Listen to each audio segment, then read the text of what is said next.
I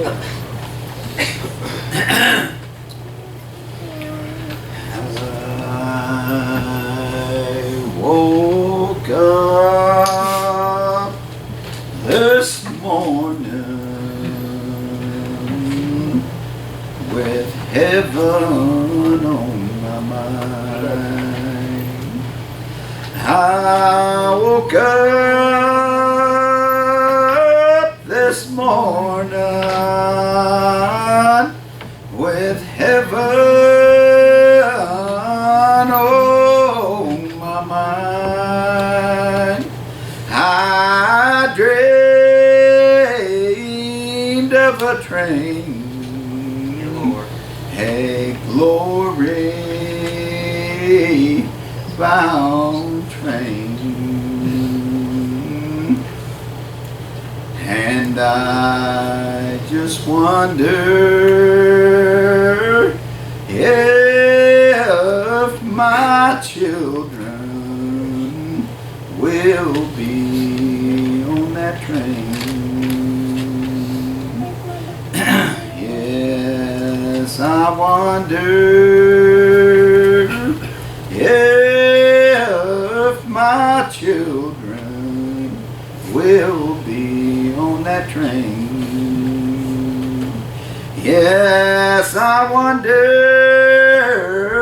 if my children will be on that train.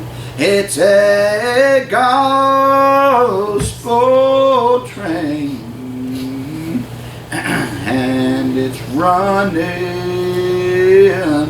through our land. And I just wonder if my children will be on that train. Have they got King Jesus on their bond? Have they got King Jesus on their bond? Oh, what if death came a-creeping into their room? And I just wonder if my children will be on that train. Lord, I can't keep from crying sometime. Lord, I can't keep from crying sometimes. Lord, I can't keep from crying, worrying about those children of mine. And I just wonder if my children will be on that train. I'll just stand for a minute. I'm off a horse this morning. Awful weak. But that's the way that we are in this life. Yeah. I hope that everybody here has heard something and felt something to give you strength that maybe would make you call on the Lord if you've never done that. But I need your prayers this morning that God would bless me one more time. Just look down on us one more time. I feel weak to even ask that of Him because of what He's done for us.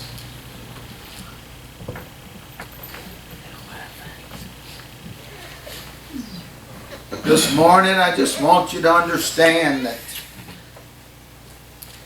that life, that this world, it'll try to pull you away from the things of God in ways that you won't even see it coming. Yeah. And it'll pull you away.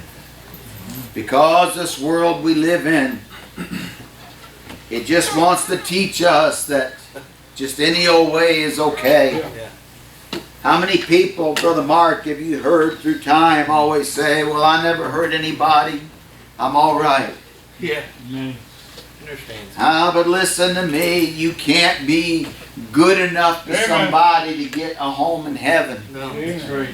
So not being good to them can't send you to hell. That's not what it's all about.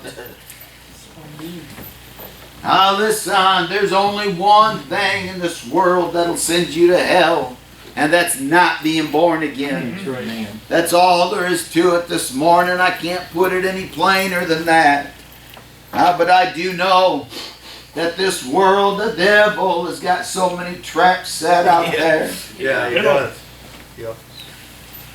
I don't know if I'll be able to preach or not. So hoarse this morning, but I promise you this, I've never wanted to preach any more than what I do today. Yeah. Brother Ronnie, I need your prayers if you want to hear a little message from God, that God might use me this morning. Listen today, people. Why? The devil, he will deceive you, and he'll come in so many ways to you. Listen. That you heard Jeremy here preaching about that old prophet Jeremiah and how the fire of God was in his bones. Listen, because when he would preach to that country there about their sin, they would put him in prison and treat him bad. They didn't want to hear those things because the Son, the Word of God brings condemnation to this world here. Today, listen, just pray just for a minute at a time. Why? Because that old prophet Jeremy, he told them one time when he was preaching to them there, and he was talking about how God's people had turned away from him. How God's people, listen, they turned away from the one that had brought them deliverance. Listen, out of bondage. Why, you may say, well, how could people that witnessed all those miracles, how could people, listen, when they had the water, listen, opened up for them to cross, oh God, when they knew the Lord had fed their forefathers 40 years in the wilderness, brought them food and water, oh, how could they so quickly have forgotten those things, listen, and turn to the things of the world. No doubt, listen, oh, Israel there, they thought things were going good. They were prosperous. They were having a good time, enjoying life. And then here come this old prophet walking through their streets. Oh, Lord, telling them, why have you forsaken God? And you know what? Just like it worries me, turn on the TV. Listen to those preachers on there and tell you about how you should feel good about yourself. Listen, I got news for you. Tried to explain to somebody just the other day, and they were telling me that they were doing good. They had a lot of confidence in themselves and the way they was living. They just needed to feel good about themselves. And I said, you got her backwards there. You got nothing to redeem yourself by. You got nothing. And you know what? This old prophet, he came walking through the streets, telling them, people from the least to the greatest here, you've given yourself over to covetousness, meaning just the lust of your side, giving yourself just anything you see and you want.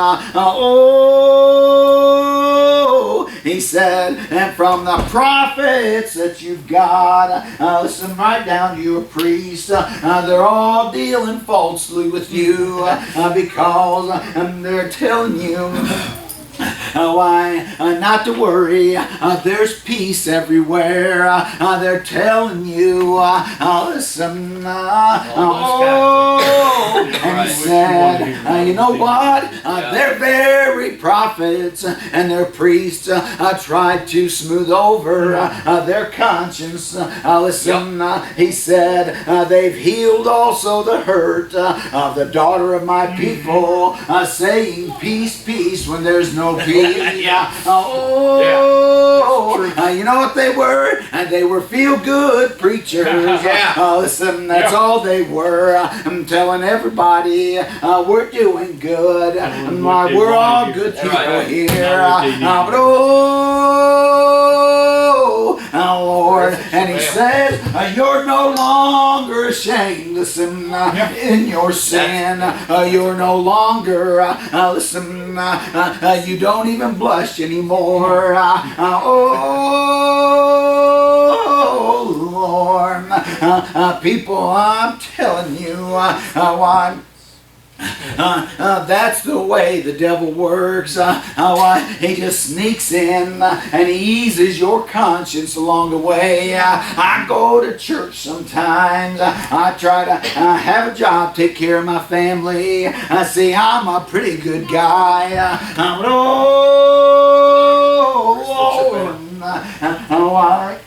But that's what this world teaches us. It's just like, you know what? Why? There was a time when God's people, listen, when He give them kings, listen, and those kings, they wouldn't last too long, would they? Why those kings? Why they do the things to hold on to their kingdom, to hold on to their position, wouldn't they? Oh God. And God anointed a man one time. Listen, why? That someday you'll be king. But no doubt it didn't look that way. Jeroboam, it didn't look that way because he was a wanted man. Listen, then he fled the country. But when troubles came, listen, and God's kingdom split, it divided in two. And that man, Jeroboam, he came back and they made him king over one of those kingdoms, didn't they? Listen, just like God had told him. But you know, the first thing that he did, listen, they had to go, God's people all had to go to a city, one place every year and worship, didn't they? But you know what? Listen, that city was in the other kingdom and it scared him, and he said, if they all go over to Judah over there to worship, they'll never come back to me again. And so he made, listen, a golden image of a calf, and he put it up, and he said, people, don't bother going over there to worship. You can worship right here. This is your God's here. Listen, save yourself a journey. He sold God out, didn't he? As soon as he got afraid of losing his position. People, how easy it is to override your own conscience.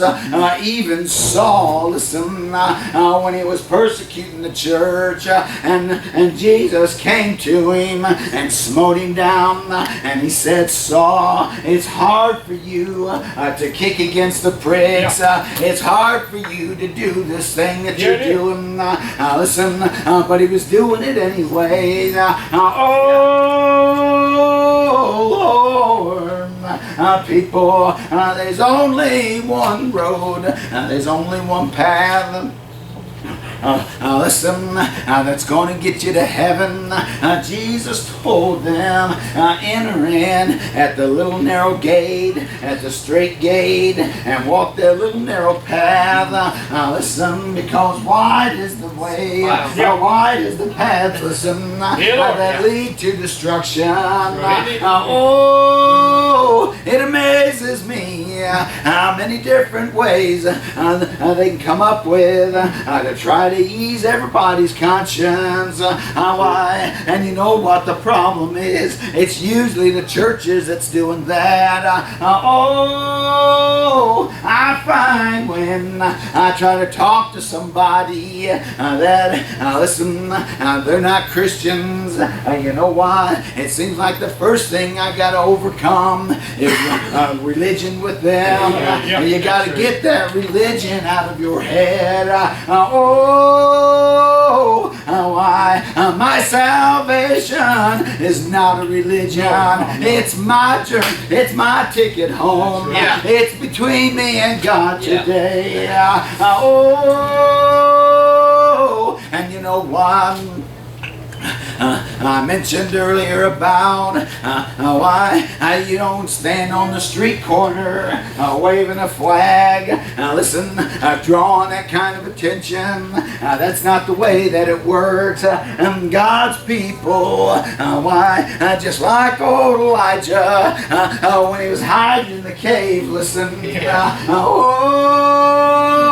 and he was they was looking to kill him, and he was hiding in the cave. Why? And it said a great storm came by. Why? Through the mouth of the cave, and it said, but God wasn't in that. A great earthquake came. Listen, why? And tore that mountain up. But God wasn't in there. They heard a little still voice, listen, just like Adam and Eve heard the voice of God walking in the cool of the evening. That's the way my God works. Why? In the dead of night, He can wake me up. Just a little word. Listen, He can bring peace to my soul. Just a little word. Listen. Aren't you glad that's the way the Spirit of God works? Oh, God, why people, listen, He works in your heart today. He brings peace to you. And you know what? I've heard Larry preach about up here. He was just a teenage boy when his mom left this world.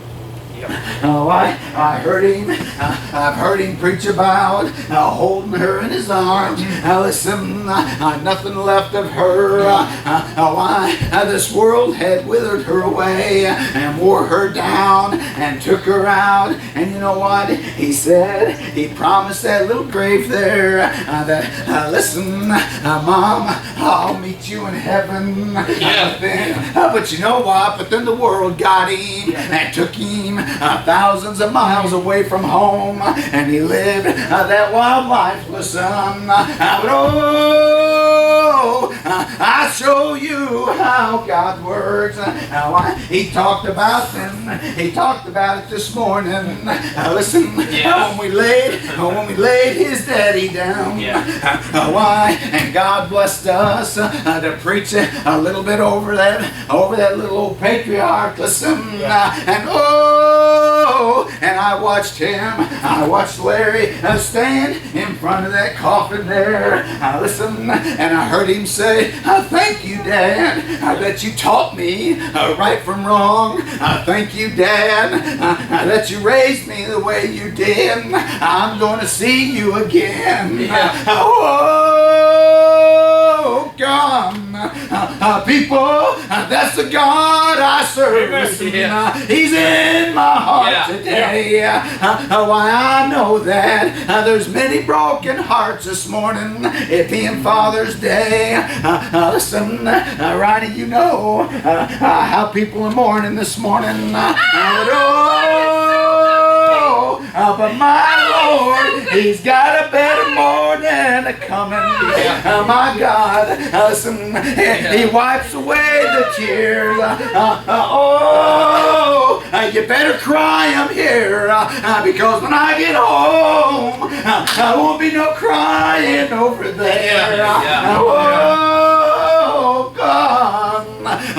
People, what do you have in this life that's more powerful than my God? I got news for you. You know what? What I've got in my heart, I wouldn't trade it for what anybody else in here has got. It's mine. He belongs to me. Listen, He's my God.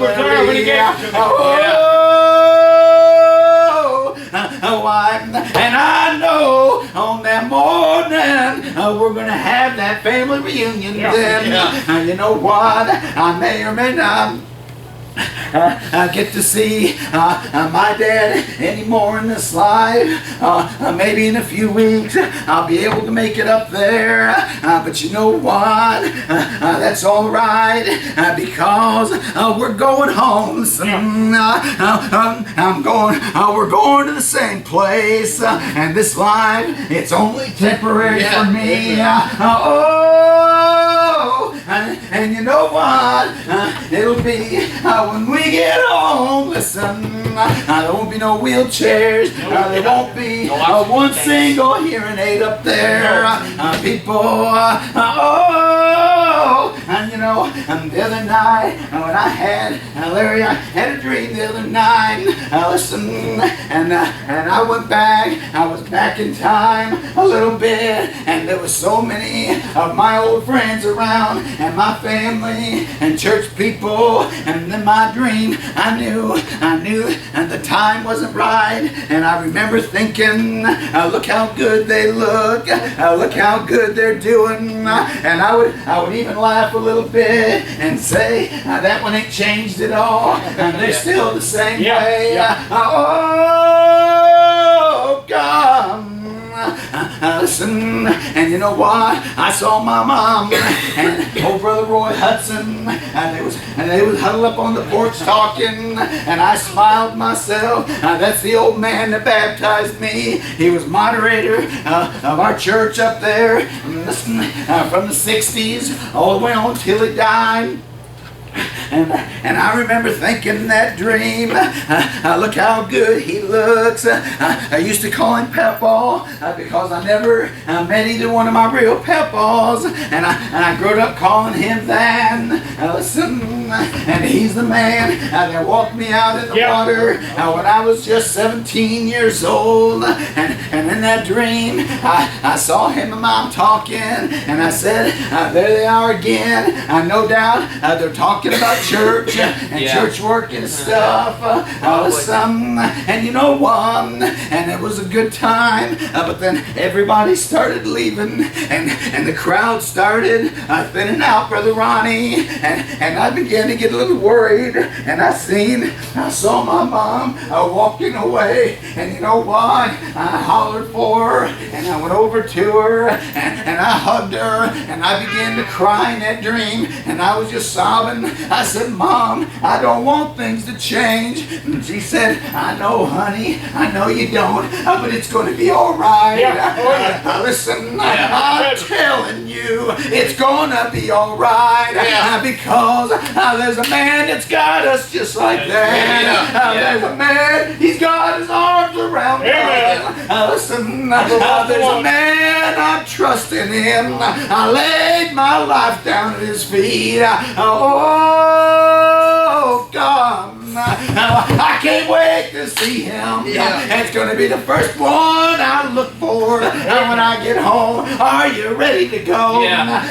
Can you claim him for your own? Aren't you glad this morning, Larry? That's the way that it works. how good He's been to us. Thank you, Lord.